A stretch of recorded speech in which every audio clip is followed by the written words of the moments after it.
Genesis 2 and 11 through 14. Genesis 2 and 11 through 14. Etymology of the four rivers of paradise. Etymology of the four rivers of paradise. With that, I would like to say,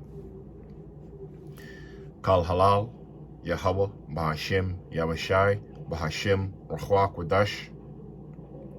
The water, Yahweh, for giving us Yahushai. Double honors to the apostles of GMS who have the 100% spirit of Yahweh Bahashim Shai in them. Double honors to the CT elders of GMS, our big brothers. Greetings and salutations to the brothers in this country and all over the world, prophesying in the true name of Yahweh Bahashim Shai, which is none other than the power of the nation of Israel, which consists of you so-called blacks, Latinos, and Native Americans, and anybody who are descendants from those people on their father's side. Shalom to those who are scattered abroad, to the occupant Aquath. I'm Yaikwab, Lord willing, serving the King of the universe. All right. Yeah, gonna get right into this, and inspired, Lord willing, through the spirit of Yahweh Shai upon our apostles, right? To go into the history, and it's something that I've been thinking about for a while. The four rivers of paradise, which paradise really is another word for Edom. And we're gonna go into it, man. We're gonna go into the four rivers and go into etymology of that. All right, and I'm going to start off going into Mesopotamia, a little history on that, and the essence of the video, which is the etymology of these four rivers. That's where we have fun, so that's the second part. And I got some videos I want to show also that I did on my other page, which is still up, but I don't use anymore. I went on a trip to Niagara Falls last year, and so I want to show those videos real quick. I'll post it in the description to kind of bring to light the definitions and the etymology of these words as well. And then of course we're gonna go into the maps, to kind of go into to see, to look at the the Fertile Crescent, go into the region of the four rivers of where they are today and what they look like in the ancient world. You know what I mean? So Lord willing, Yahweh Shai be with this show. And again, I wanted to do the show last night, but it was a lot of studying, man. And even right now, it took a few hours to kind of get everything together, like 3 hours. I'm off today from work due to some car issues, but Lord willing, spirit, we go right into it. All right, so let the Lord be with this video. All right, I'm going to switch the camera around too, like when I get into the definitions and the maps. To show, to get a clear picture of what we're trying to bring out here through the spirit. All right. So first, and again, inspired by Yahweh Shai. So like I know I'm talking, but going into, the history, man. This is what this is about. Bringing out, coming back into our remembrance, and really being a step above all these phonies out here who claim they know the Most High. We really got to tap into this knowledge. So the water Yahweh Shai for putting the foot in our fire, starting with Apostle Har and all the apostles to really go in. All right, so without further ado, let's get right into it. I'm going to start off with where should I start? I can and also got something to read as well, a little article.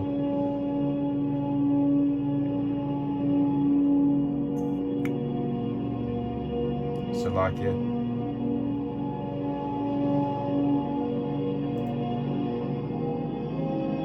All right, so we're gonna start with the reading, right? I'm gonna start from Genesis, the 5th chapter. Genesis 2 and 5, but it really starts in 11 and 14. The rivers. But we got to go up a little bit to kind of get everything. And Before I read, again, we're going to Mesopotamia, which again, Mesopotamia, the etymology of the Mesopotamia is meso, which comes from the prefix medio or medio,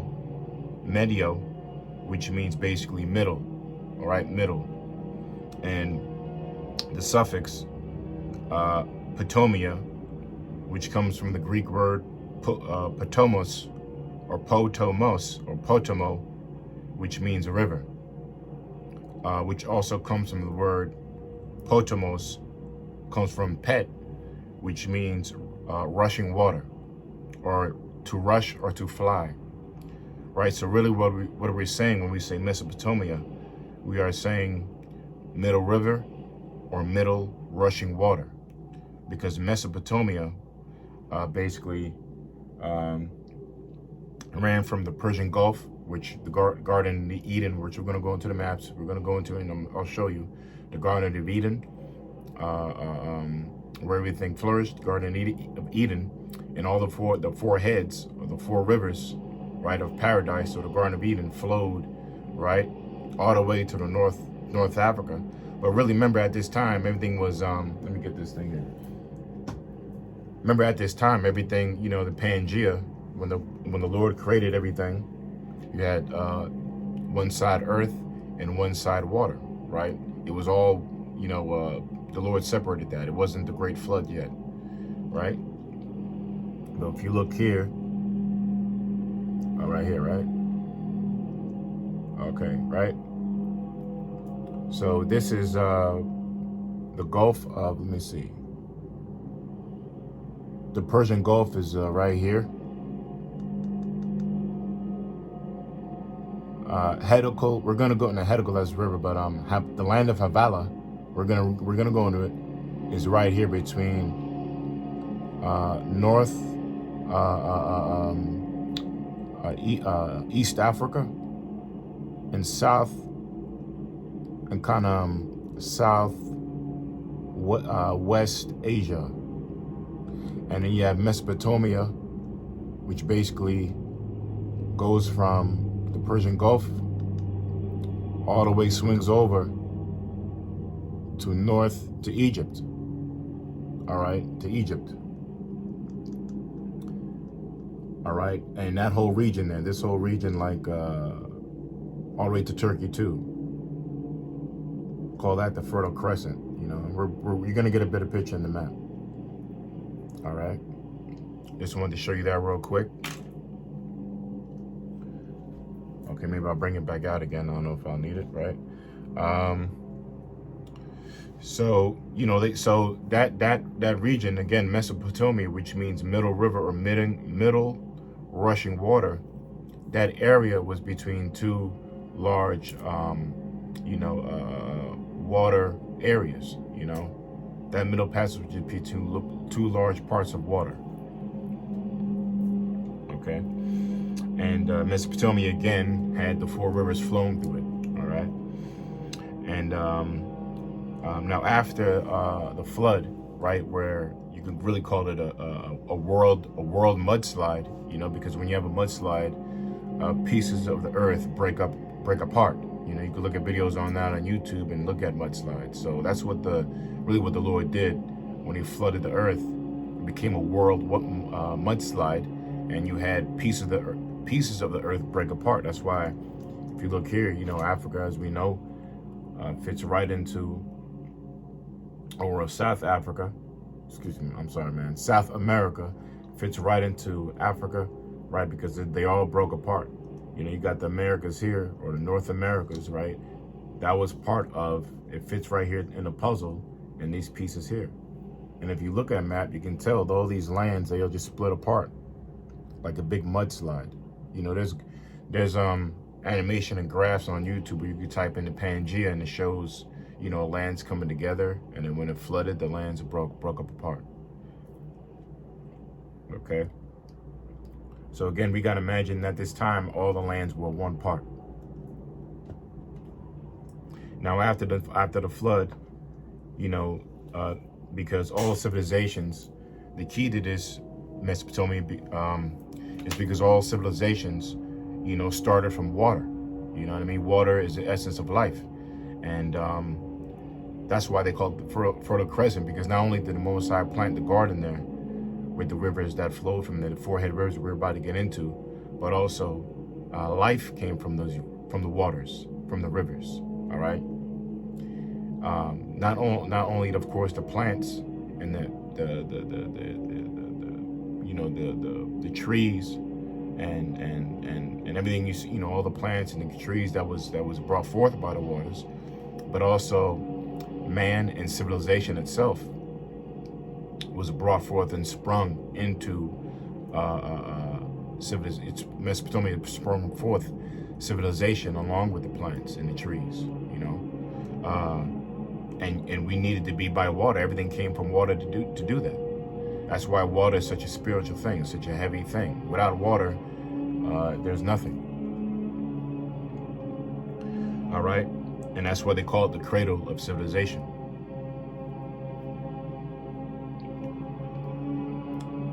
And again, after the flood, you know, that's where, you know, the Syrian Empire, the Babylonian Empire, and all these things flourished at this time, you know. So let me read Mesopotamia thing in the Bible dictionary real quick. This is Holman Bible Dictionary. All right. It says the completed guide to everything you need to know about the Bible. The Holman Bible Dictionary. So it says Mesopotamia. Let's read it real quick. It's short. Okay, Mesopotamia. I just broke down a word. Middle River or Middle Russian Water. It says, strictly speaking, Mesopotamia from the Greek, between the rivers. It says the designation of the area between the Tigris and Euphrates River. And the Tigris River is the Hearken. We're going to go into that. Okay, well, the four rivers, which I like, you know, I set up an acronym to try to remember, is basically point, God. This I remember it. Point, God, heaven, earth. Point, God, heaven, earth, which is the Pison, right? P. Point, God, or G, which would be Gihon. Earth, heaven, which is Hearken, and earth, which is Euphrates, you know. So that's my personal acronym to remember the four rivers, all right? Today, those rivers, we're going to go into what they're called today, but JKT, I just remember JKT. We're going to go, I'm stepping ahead, but we're going to go into that. All right, so it says the designation of the area between the Tigris and the Euphrates rivers. Mesopotamia applies more generally to the entire Tigris-Euphrates Valley. At times in antiquity, the culture of Mesopotamia dominated an even larger area, spreading east into Elam and Media, north into Asia Minor, right, and following the Fertile Crescent into the Canaan and Egypt. So,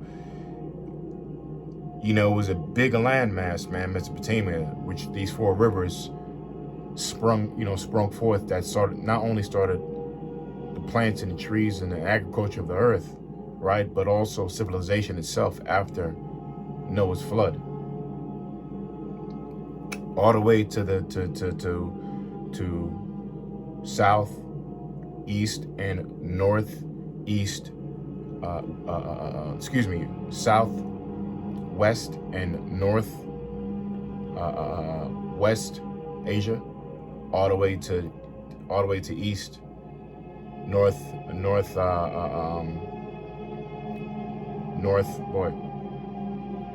the north east of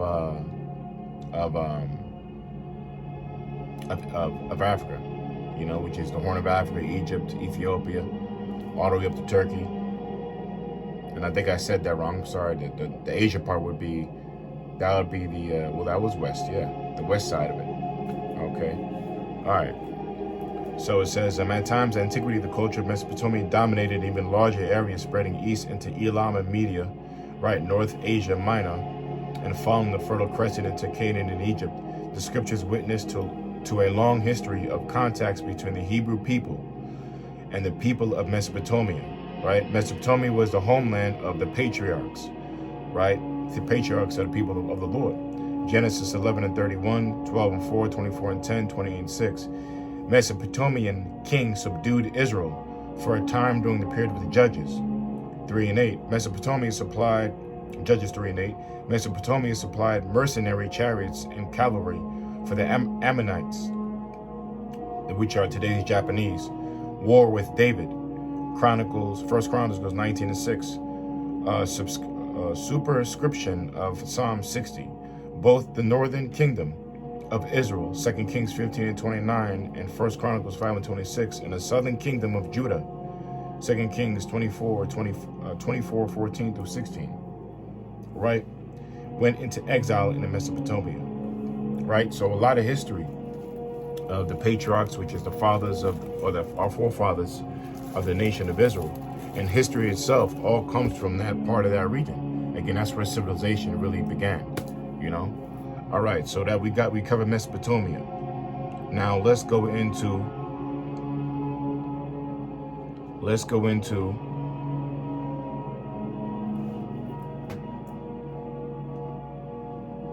the etymology of the words now. Okay, so I'm going to turn the camera around to the screen so we could get a better look at this, right? You set up the camera.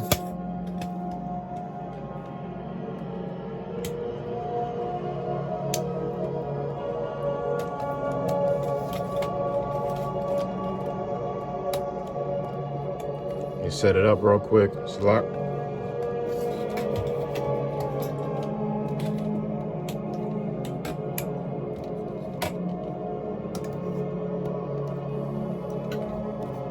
So hopefully you can see everything.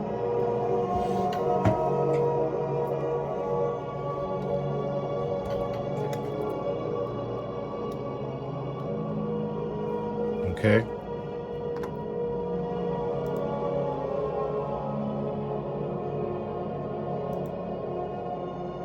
Just lower this a little bit.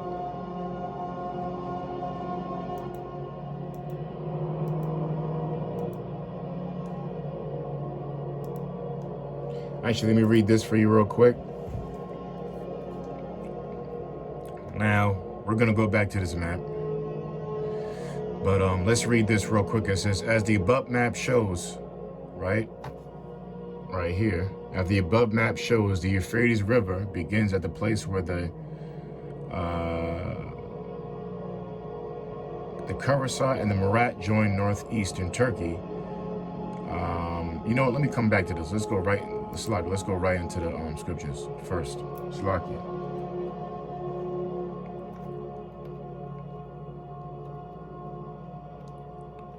All right.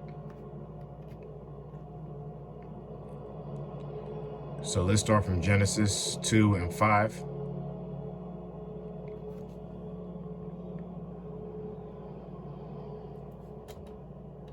It reads, and every plant of the field before it was in the earth, and every plant of the field before it was in the earth, and every herb of the field before it grew.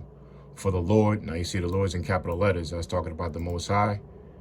When you see them lowercase capital L and lowercase O-R-D, that's talking about Lord Yahweh Shai. Now, this is the first time you see the Lord, well, over here in verse 4, he appears in 2nd chapter, you know, but that's another lesson, but that's talking about the Most High, Abba Yahweh. So it says again, and every plant of the field before it was in the earth, and every herb of the field before it grew, for the Lord, Abba Yahweh, power, had not caused it to rain upon the earth, and there was not a man, to till the ground. Slap.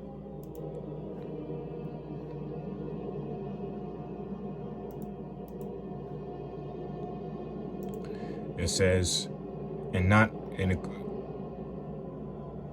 it says upon the earth, and it was not a man to till the ground. Right? So it didn't rain in the beginning. Again, like the Lord just said, it was a great mist that came from the earth that watered the whole region, the whole world, you know, at the time. It was like a huge rainforest. It says, but there went up a mist from the earth and watered the whole face of the ground. And the Lord, Abba Yahweh, power, formed man of the dust of the ground and breathed into his nostrils the breath of life, and man became a living soul. Now, that's not talking about the Most High creating man on that day, because we know that man was already created in the first chapter from the Alahayim, the powers, on the 5th day.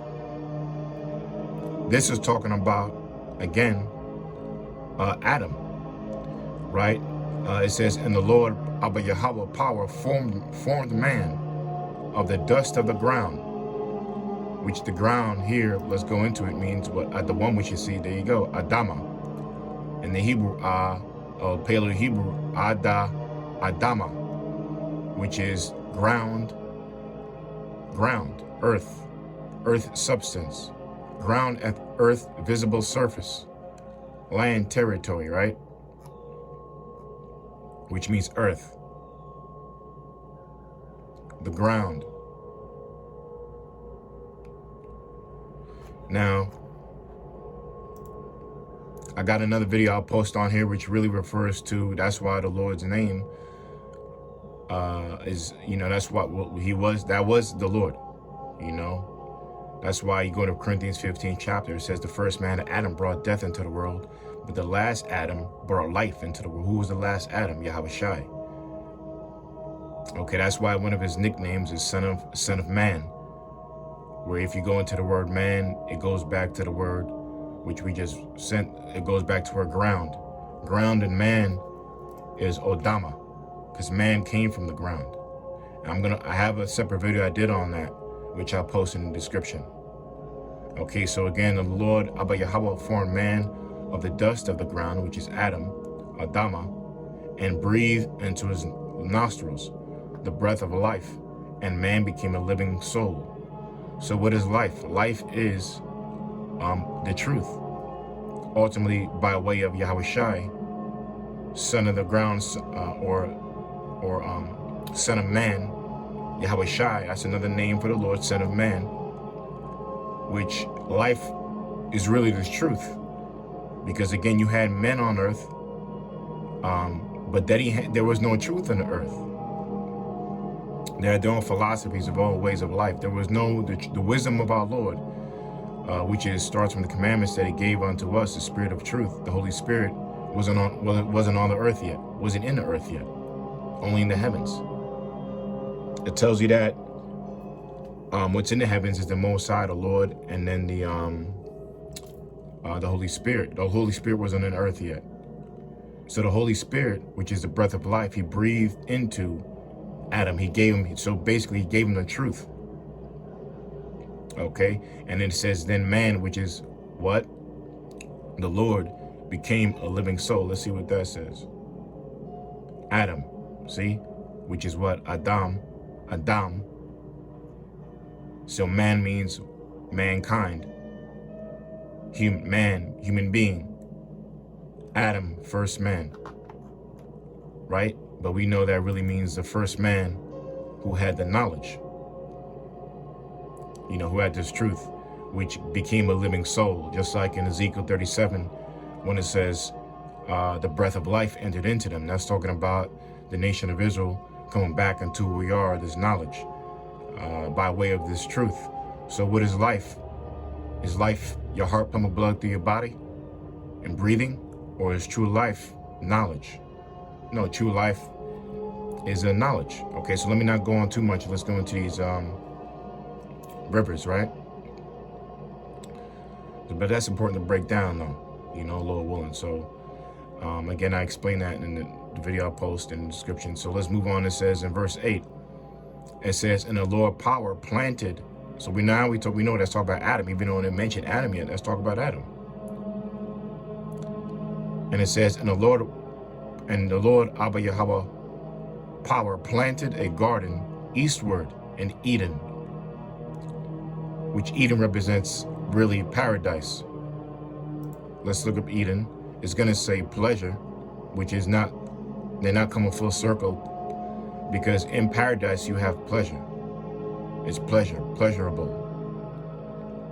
So the whole world was a pleasure. It was a delight. Okay, it was paradise.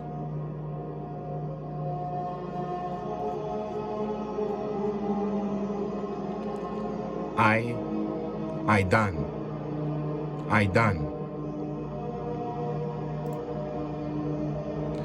And the Lord Abba Yahweh planted a garden eastward in Idan.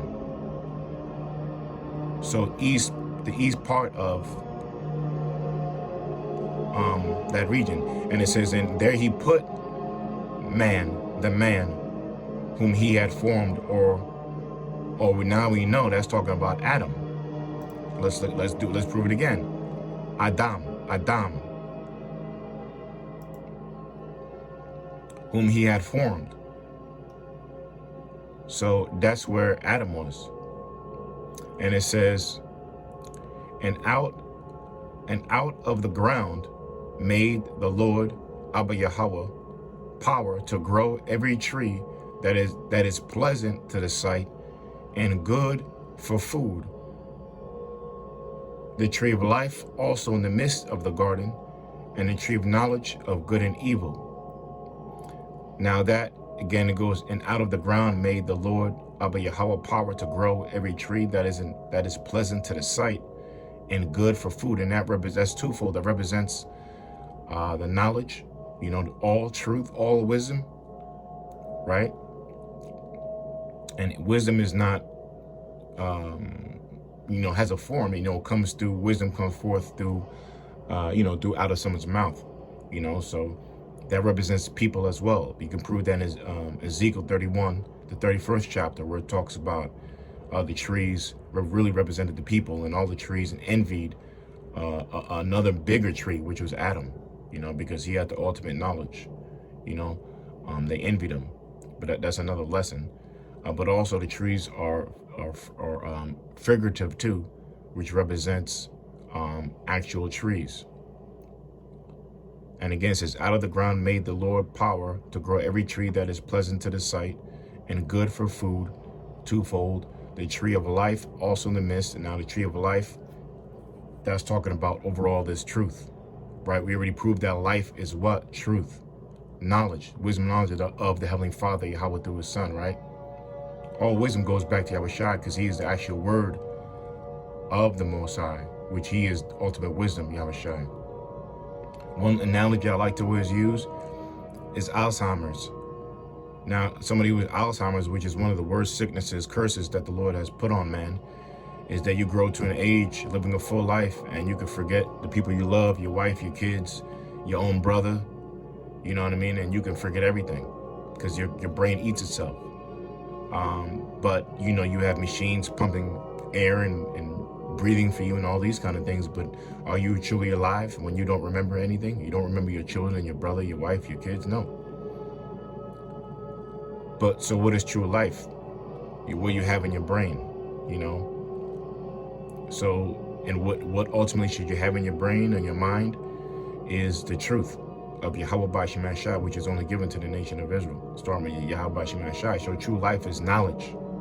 When you don't know nothing, you're dead.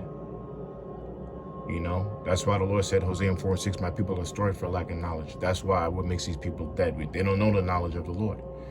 So anyway, it says the tree of life also in the midst of the garden, right? Of that region of land, that whole, the earth, it said, in the tree of the knowledge of good and evil. So what was there too? The knowledge of sin, but it wasn't revealed, or the Lord said, don't go, we're not going to go there. That's not this lesson, but the Lord said, don't mess with that. You know what I mean? In other words. And so now the lesson, where we want to get into, it says, and the river went out of Eden to water the garden, right? And I'm going to show you where Eden is. So out of Eden, right, there went out a river, a literal river went out of Eden, or paradise, that land, East Eden, right, to water the garden, that whole range of mass earth. It said, and from thence it was parted and became into 4 heads, right? Hence the show, etymology of the 4 rivers of paradise. It says the name of the first is Pison, that is, which compasseth the whole land of Havilah, where there is gold. So this is where the fun begins. So let's get right into it. You know, this was a great study, man, through the spirit of Yahweh Shema Shai. Now it says the name of the first is Pison. Let's go into Pison. This is where it becomes beautiful, man, because etymology, like Apostle Kabbalah always says, is powerful. And names have name for reasons, omen nomen or nomen omen, which has vibrations. And you're going to see through the breakdown of these words why these rivers are called what they are. Let's go. So Pison is what, and then Lashwan Gadash is Paya Shawan. Paya Shawan. And Paya Shawan, which is Pison, means increase. Increase. One of the 4 rivers used to describe the location of the Garden of Eden. Now, like the apostles always say, the blue there, you know, is not always right. But if you want to get the true definition of what like these are, it's always here in the lexicon. So this is the better, pure definition. It says what? Water poured forth. Overflow. You see? Water poured forth. Overflow. A river which flowing forth from the Garden of Eden surrounded the land of Havilah. It says a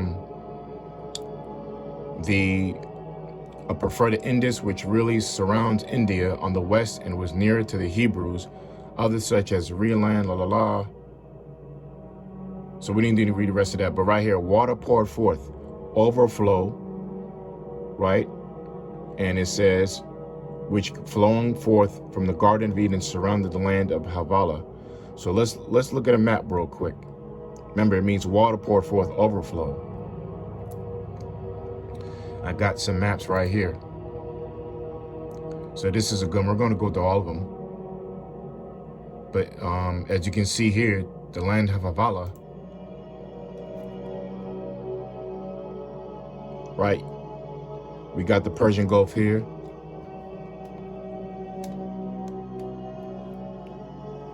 We got the Persian Gulf here. Tigris, we're not there yet, but that's Hearken. And this is the whole land of Havilah, which today is, Iraq. Or Saudi Arabia, really.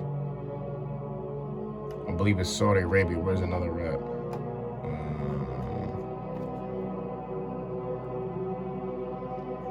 I gotta prove all things. Okay, here, I think here's a good map. Yep, there we go.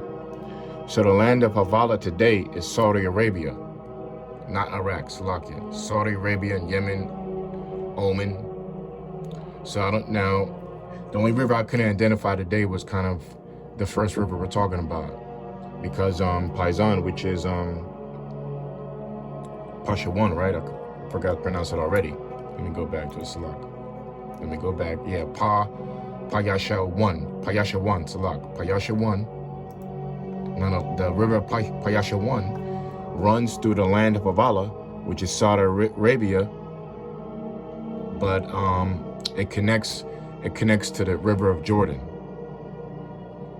And I saw something else that said it's also the Ganges River. Let's type that in real quick in Google, see what comes up. Ganges River. See what comes up. Ganges River today. Ganges River.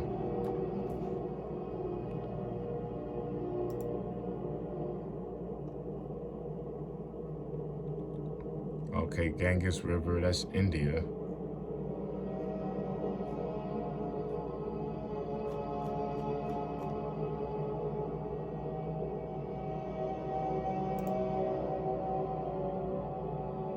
So it's showing here, this goes through India. That's the Ganges River. It goes up. I had to look at these maps for a while, man, before the show. So some of these maps can get a little confusing, but it goes all the way up and joins, I guess, up here to Jordan and comes over. But that's India, though.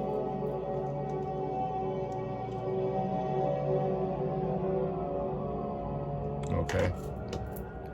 That's the only part that was a little confusing of all the rivers. You know, if anybody want to put in a description and you know, further explain it, please do, you know. All right, we're gonna go back now. That's the Ganges River, but I believe it connects to Jordan. Let's see a world map here.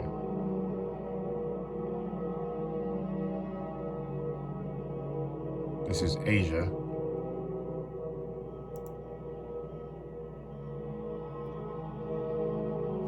Nepal.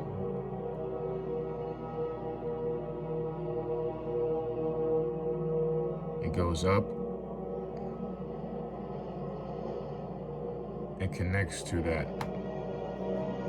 All right, so let me move on. I don't want to spend too much time on that.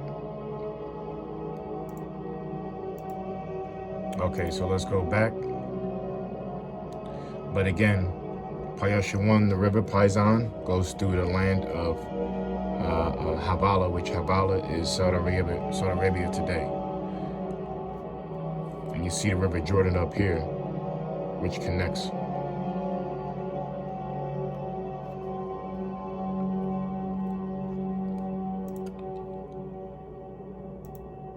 Let's go back to, let me show you a few maps. So again, Havala.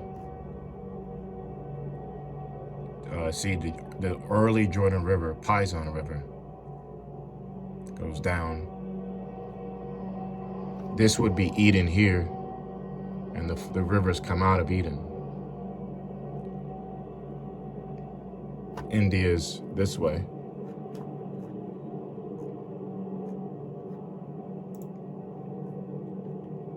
Here's another one, Persian Gulf. All the rivers come out of Eden, and Paisan runs across the Arabia Desert today. This is a better, accurate map. This one here. Okay. So let's go back to the reading. Here's another great map. I might use this for the thumbnail. Well, let's go back to the reading. So again, it says the river ran out of Eden to water the garden, and from thence it was parted and became into four heads. The name of the first is Pashawan, that is, which compassed the whole land of Havala. We just showed you Havala, where there is gold. Now let's look at the word Havala. Havala means what? Kha, that is Kha or Khawayala,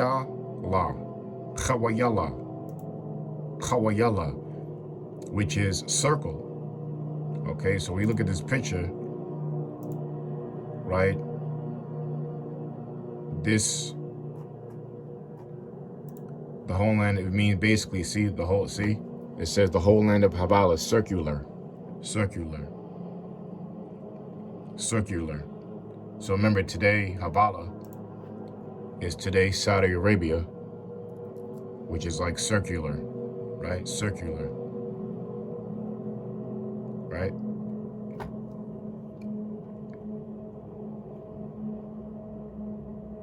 Okay. Now we just broke down that word, and now it says where there is gold. So Havala was a land of gold, man. You know, was a land of a lot of gold. So what and remember, you know, gold is one of the best conductors of power, of electricity, of electrical power. So you can imagine the energy and the power and the glory and the majestic beauty of that time, because basically, you know, Adam was basically like an angel, you know, and they were on like basically superhumans, you know, so to speak. You know, and all the energy and power at that time with a bunch of all these other rubies and stones, it was a great paradise, man. All right, so it says, and the gold of that land is good, and there is bendulum and onyx stone there. So let's look at bendulum, if I'm pronouncing that right. Well, the Hebrew is what?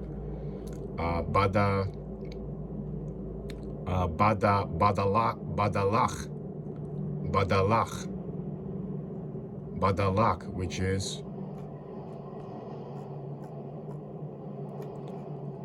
see what it says, a gum or resin.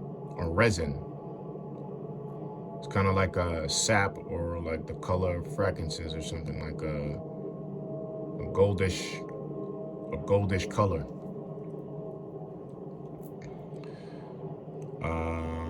Let's see here. It says etymology, dubious lag.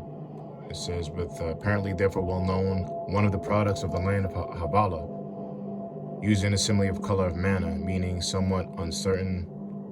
It says other pearls compare. It's a yellowish color, like almost like a gold, or like a sap from a tree. Let's read the real one here. It says, some precious article of merchandise mentioned in Genesis 2 and 12 amongst gold and precious stones. The Arabian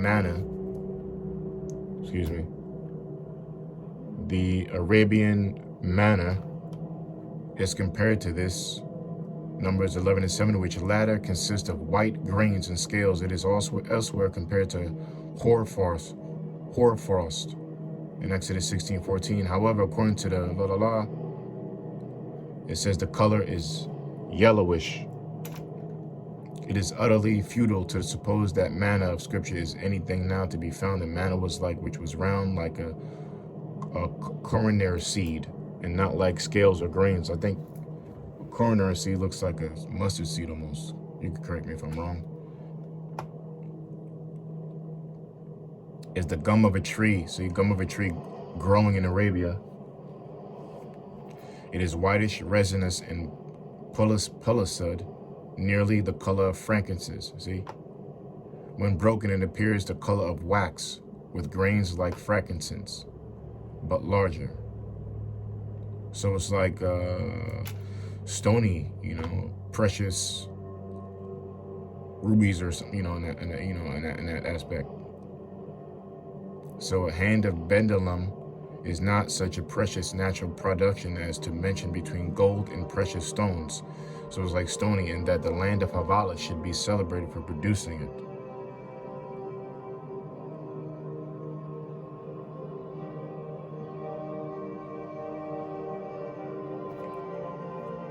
Okay, so the main thing here, we can say that is basically a precious stone, yellowish, looking like frankincense, and of a goldish yellow color.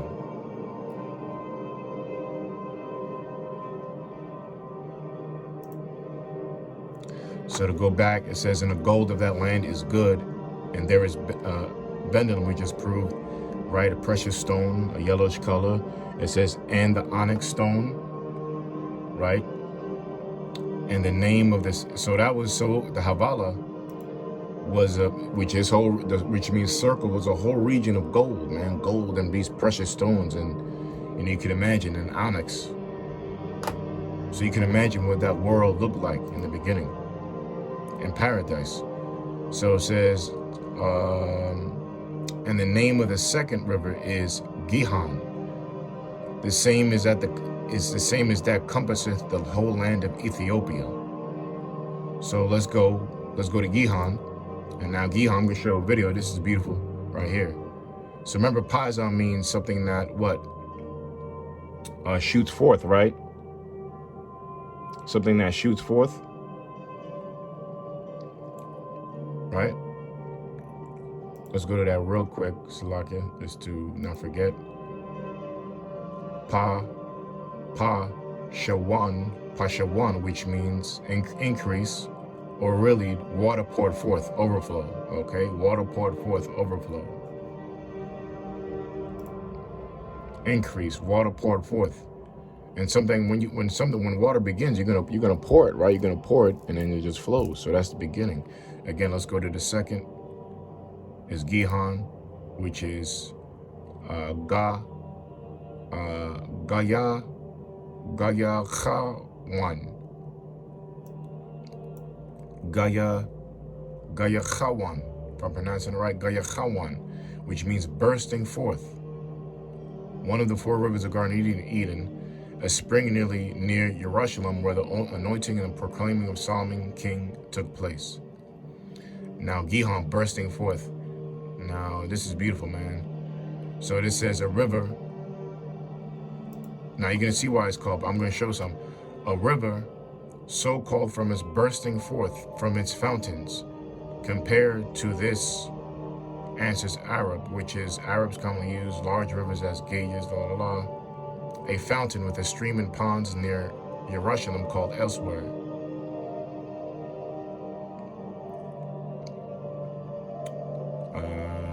Today is also called Araxas, or the Quran River.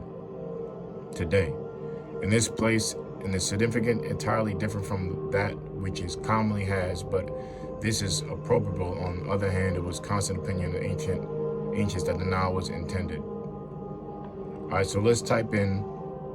So remember what it means. It means bursting forth, and you're gonna see why. I'm gonna show some. Bursting forth. Let's go to, we're gonna type in Gihon.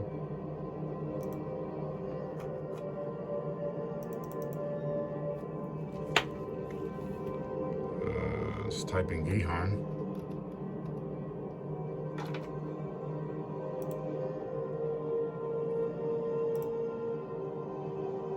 All right, let me go to DuckDuckGo, because this thing's annoying here, because you can't pull it up the way you want.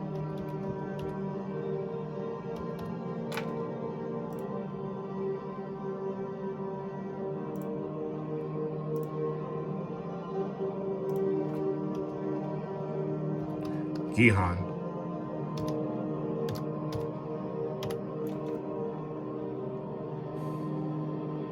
Did I spell it right?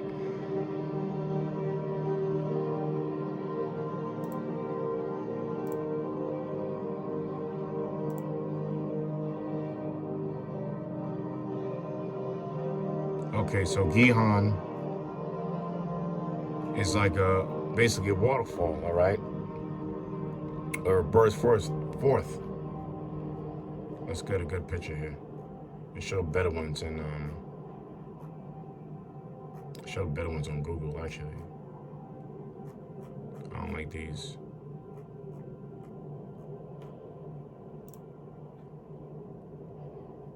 All right, these aren't good. Let's go back to Google. Select Hearken. Let's go back to Google and what to deal with that. Okay, so this is Gihon right here. So let's click that and see. Okay. See, and this stupid thing, you can't really pull up the picture. All right, there we go. You see that? Wow, damn. That's well, the Blue Nile, one of the rivers conjectured to be the Gihon. All right. Now that's bursting forth. It's like a great waterfall. You see? That's bursting forth. Okay, let's look at some more.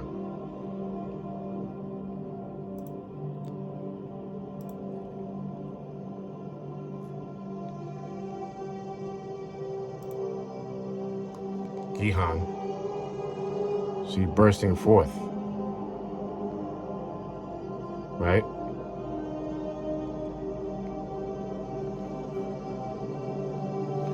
So what was Paisan again? Pashawan is just overflow. So the water overflowed the first river, and the second river is called Gihon, which means bursting forth. See how they bursting forth down there? like a waterfall.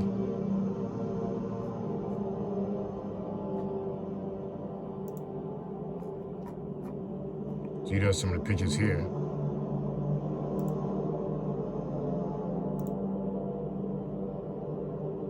Of Gihon.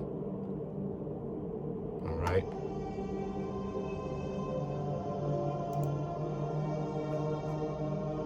Let's go back a little.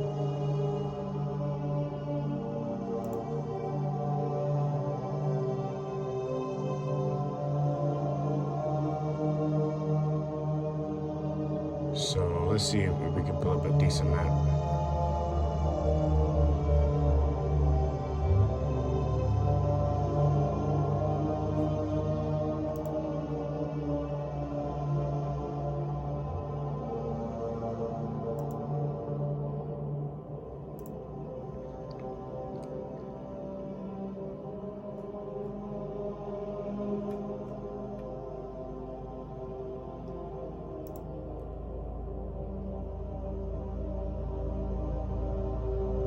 Trying to show a good. It's kind of hard to read some of these maps. We'll pull this one. This is a good one. So Gihon is here, and the Nile River is over here. But so they connect.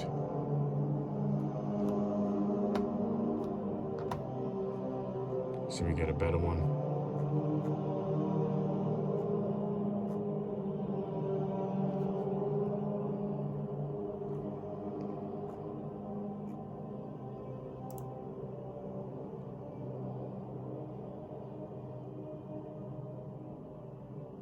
See, it says the Nile River, Gihon River, White Nile, Blue Nile. That's the Mediterranean Sea. This is the land of Habala, the land of gold, right? And the Gihon River flows through there too, connected to the Nile. And it means bursting forth. I'm gonna post it in the description, but there's a video I have here, which I went. This is the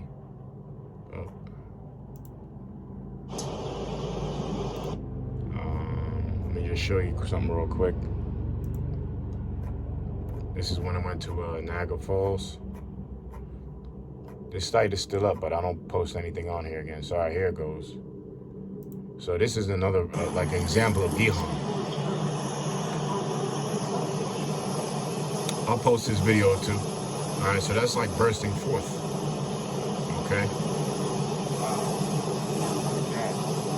It's like bursting forth. Put on mute. Voice of the Lord, son. I don't want to play my voice. All right, so hear that? Hear the voice? The sound? The water?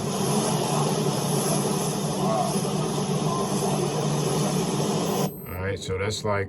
How it shines.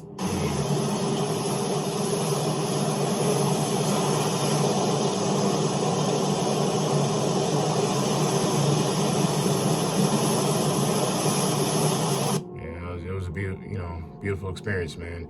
As we went closer, man, I was getting a little nervous because it looks great, way bigger than this. You know what I mean? And yeah. So that's an example of bursting forth. All right, so let's go. Let's keep going. I'll put this in the description if you want to take a look. Let's go back to Genesis. All right, so it says the name of the second river is Gihon, which let's read it again. What it is? Gawachawan,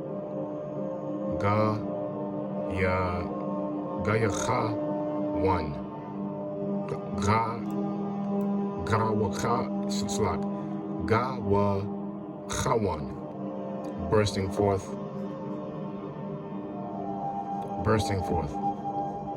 So we just proved that. Now, let's keep reading.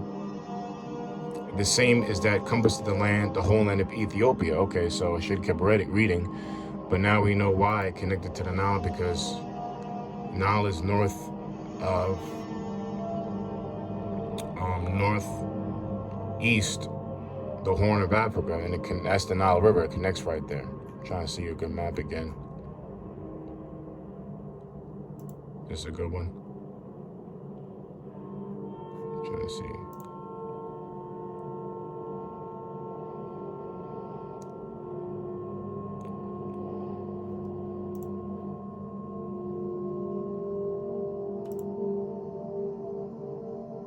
These are like kind of hard to read, man. It's kind of reading a schematic for wires or something. Let's see if this is a good one. Nah, that's too small.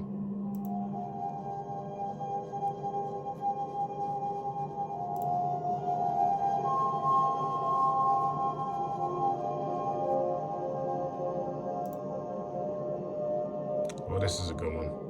Let's see if okay, that's a good one. Yeah, this is a good one. So this will be the land of Havala, the land of gold. So Gihon bursting forth, it covered the land of Ethiopia. Ethiopia is somewhere in this region over here, like here. It's not showing this map. In the Nile River, it will connect to that.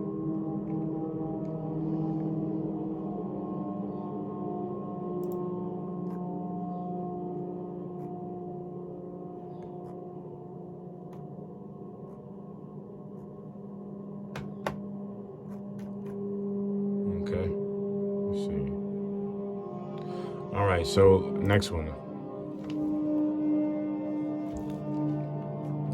Let's go back to the blue letter. So it says,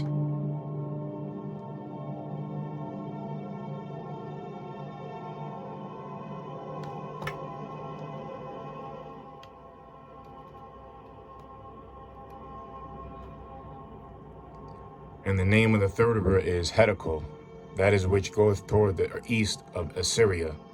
And the fourth river is Euphrates. So it said the name of the third river is Hearken, which today is the Tigris. And how you say that in Hebrew is Chada Kwal.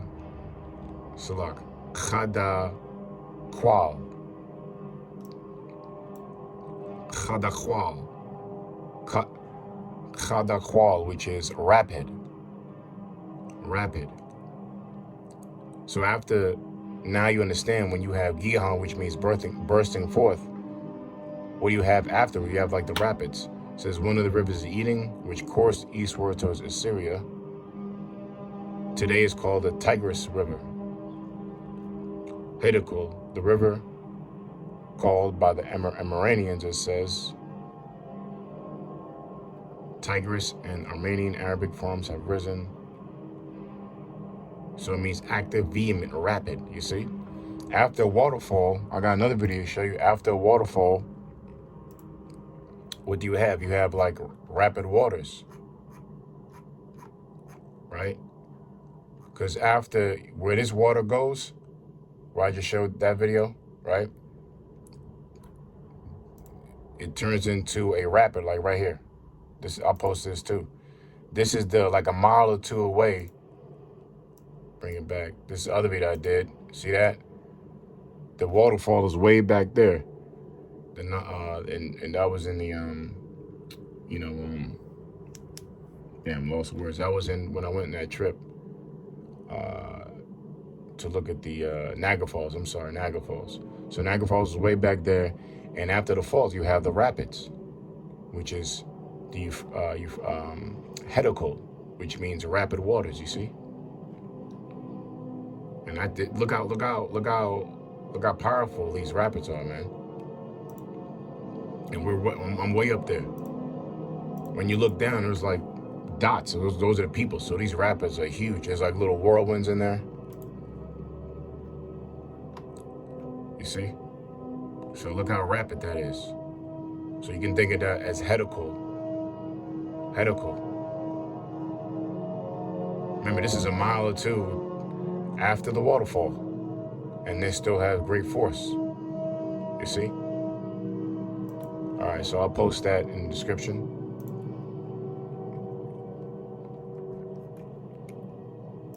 All right, now Hearken, we just proved that's rapid. or right, it says here, active, vehement, rapid, right? So we're gonna finish up soon. It's been like almost an hour, I think. All right, so it says that which goeth toward the east of Assyria, and the fourth river is Euphrates. Euphrates means what? Parath, which is fruitfulness. It says the largest and the longest river of Western Asia rises from the chief sources to the Armenian Mountains and flows into the Persian Gulf, right? It says Euphrates, a river of Syria which rises in the mountains of Armenia and southward of Babylon, unites the Tigris, which is Hearken, right? We just read Hearken, unites Hearken, which is today called the Tigris, and empties itself into the Persian Gulf, right? Where some currently understand Euphrates infrequently. So also donates sweet water.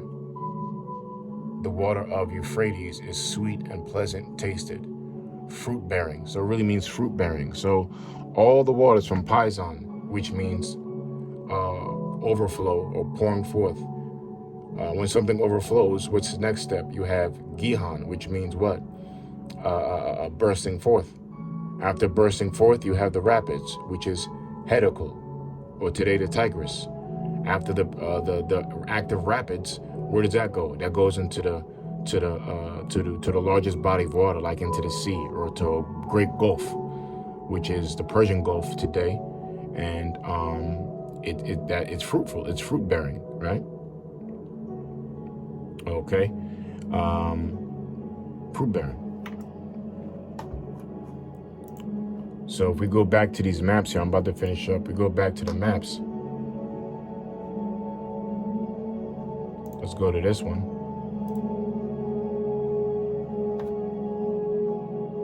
That's not a clear one. So put this one up.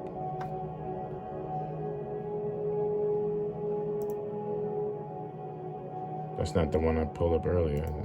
Well, you can see it, the Persian Gulf is right there, right? Hearken, and boom. Right here, the Persian Gulf, and opens up to a big ocean there. This is a better map here. Persian Gulf, the land of Havala, land of gold. I'm sorry, this is a better map. This is remember was that Gihon flows into the Nile River. This is Nile River here.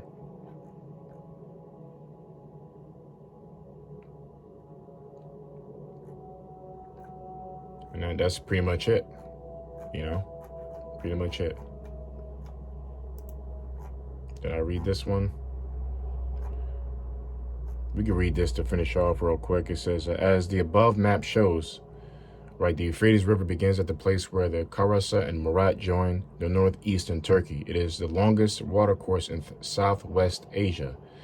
The distance from the source of Murat to where it joins with the Tigris near Basra, Iraq, is 3,000 kilometers or 1864 miles.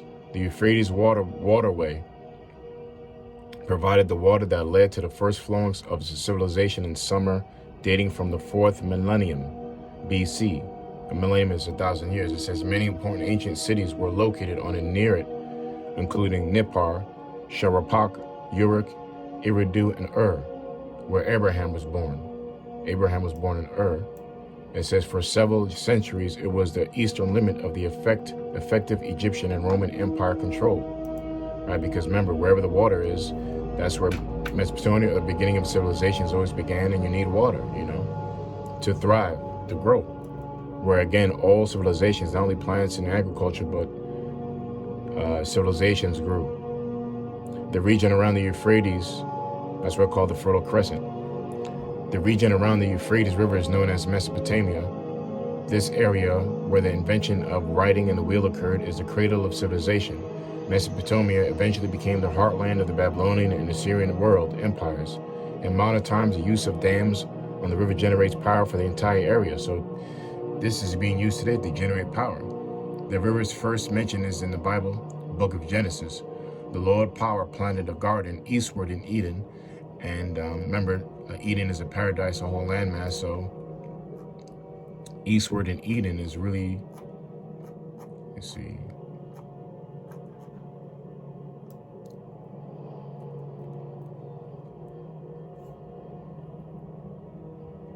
It is eastward, you know, on this part of the region. That's not really showing it better.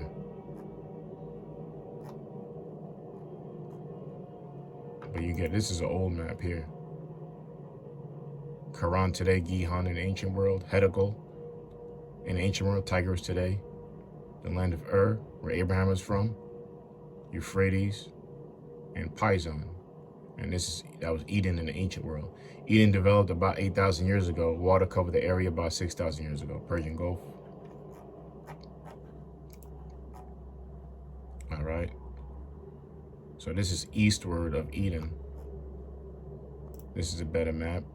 See, this is, the whole world was Eden, right? That whole landmass was Eden, paradise. But this is eastward of Eden.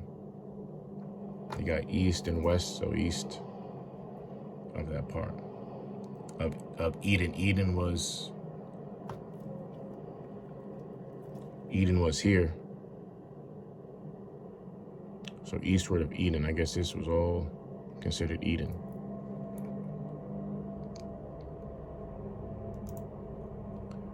It says, now a river went out of Eden to water the garden, and from there it parted and became 4 heads. The name of the first is Pishon, the fourth is Euphrates. The river also mentioned in regard to covenant the Most High made with Abraham.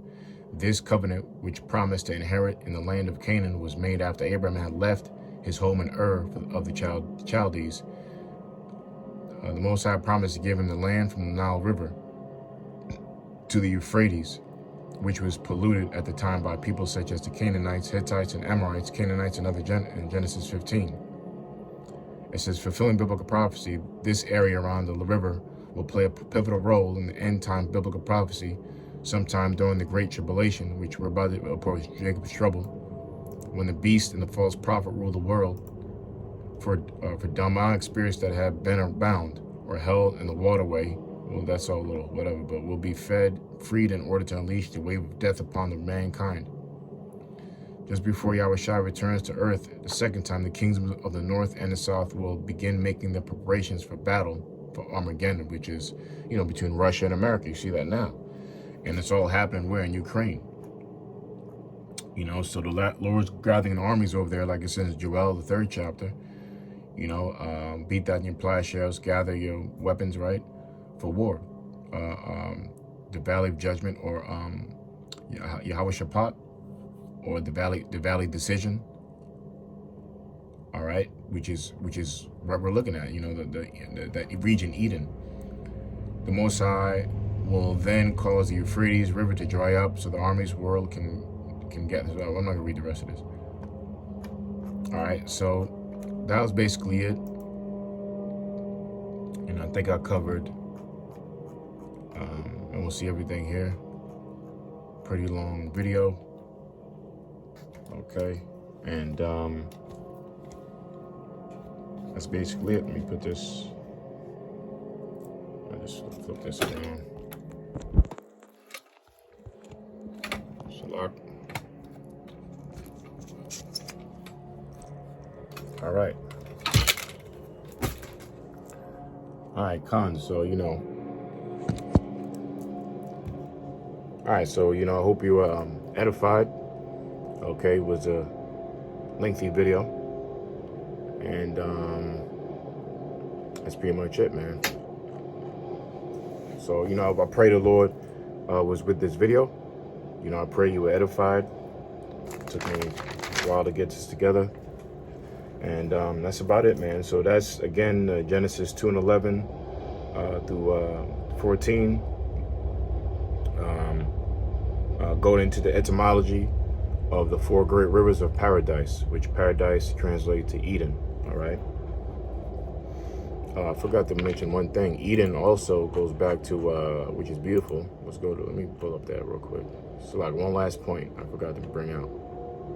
If you go to the word Eden, which is Aidan means basically, well, I did bring it out, but it also means pleasure.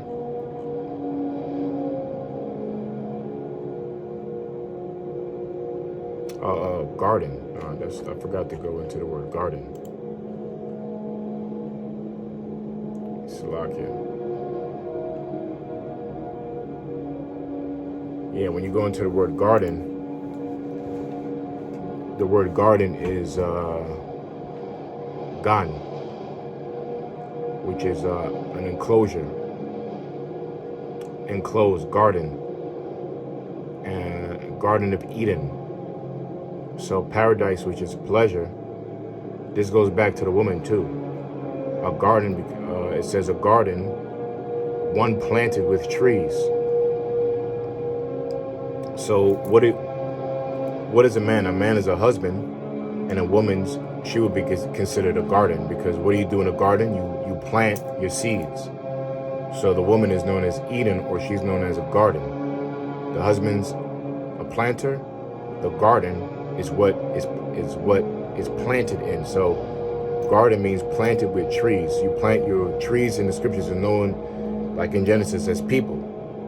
So you plant your trees in a garden, which you plant your seed or man in the garden of a woman.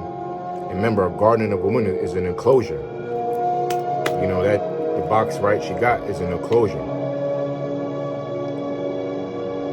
Right? And it says planted with trees, protected with a fence from root, a garden of herbs, a garden of Eden. So a garden is always protected. A woman should always be protected by the man. A garden and is not a garden protected by the planter. So a woman should always be protected. A garden of Eden planted by the Most High. And it says enclosed, figuratively used of a chaste woman. You see? So that's just one way to bring that out. So it's also another way, like an analogy or parable for a chaste woman. You know, that's why you add that in the medieval times, women were used to wear, or in ancient world, a chastity belt. That proves that you were trying to protect your garden. Because what do you do in a garden? You plant your seed. And so garden also refers to, again, like it says here, figuratively used for a chaste woman. So with that, I'll say shalom. Talk long enough, right? I'll say shalom. So, Kal Halal, Yahweh by Shemi Al-Shai, by Hashem HaKadosh. Double honors to the apostles, double honors to the elders of GMS, apostles of GMS, the CT elders, and all the brothers in this country. And prophets on the Trinity of Hashem Al-Shai. I pray the Lord was with this video. Shalom.